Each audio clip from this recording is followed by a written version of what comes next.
Salut les amis, et bien de retour pour une toute nouvelle vidéo où là je vais aller photographier une cascade qui se trouve dans l'Ain, au-dessus de Bourg-en-Bresse, à Césaria. Alors pour info, cette cascade, j'y suis allé au mois de juin.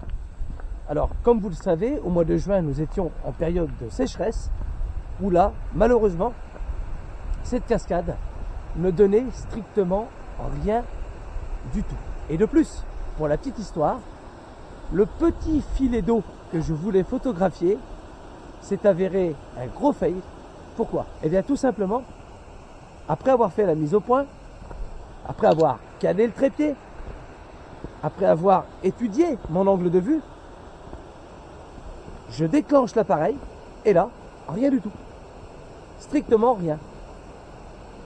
J'éteins l'appareil, je le rallume, je reprends la photo et rien. Je me dis, mais qu'est-ce qui se passe?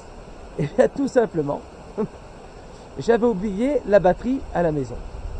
Et bien sûr, habitant à 50 km des lieux, je n'ai donc pas pu prendre cette photo. Alors, je suis de retour aujourd'hui, ici, regardez bien.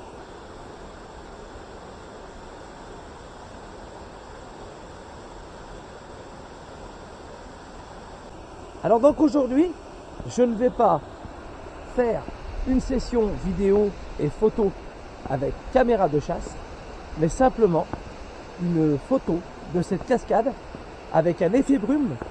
Grâce à quoi? Grâce à un filtre, le filtre ND 8 stop. Je pense qu'aujourd'hui, ce filtre, je vais l'utiliser, pas comme d'habitude où là je vais prendre des photos de cascades en plein été quand il y a vraiment du soleil et quand le ciel est bleu. Je le mets en général sur 6 stops. Mais aujourd'hui, je pense que 3 stops devraient largement suffire pour donner cet effet brumeux à cette cascade qui est juste magnifique. Et regardez, elle est là devant vous, elle est superbe.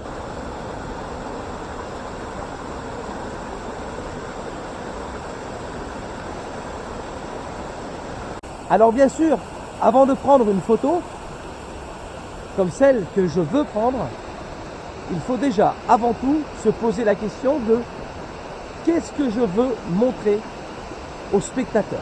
J'ai retenu les conseils précieux de mon pote Steph Kotsila, qui a une chaîne YouTube, je vous invite à y aller, où il vous donne plein d'astuces. Cette chaîne, c'est Aventure de photographe. Et j'ai retenu la leçon, j'ai retenu ce qu'il dit dans une de ses vidéos, où il est très important de réfléchir à comment on va prendre cette photo et surtout, je le répète, qu'est-ce que je veux montrer. Car il ne suffit pas, comme là aujourd'hui, de prendre une photo d'une cascade. Il faut que cette photo raconte une histoire, une impression, enfin, toutes ces choses que l'on ressent quand on arrive dans un endroit, il faut que ça se ressente sur la photo. C'est très important. Sans ça, on fait des photos de touristes. Alors mon problème, moi, aujourd'hui, c'est que par rapport au mois de juin, quand je suis venu, ici, il n'y avait quasiment pas d'eau. Donc j'avais calé mon trépied en bas. Donc j'avais une superbe vue sur la cascade. Aujourd'hui, il y a de l'eau partout, donc je ne peux pas mettre mon trépied en bas. Alors, il me faut un sujet. Et vous me direz quel sujet? Et je crois que je l'ai trouvé, c'est cette passerelle sur laquelle je suis, très glissante. Je vais éviter de me casser la figure. Donc cette jolie petite passerelle qui enjambe le cours d'eau en bas de la chute d'eau.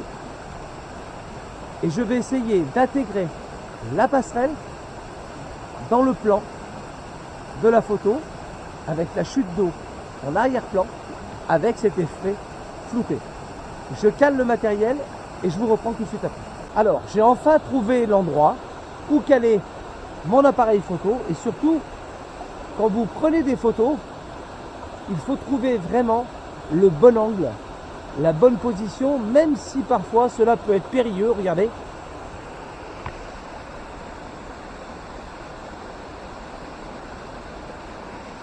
je suis sur le flanc du ravin avec une pente à pratiquement 90 degrés où le trépied est calé vraiment de manière aléatoire, où une chute peut être soudaine.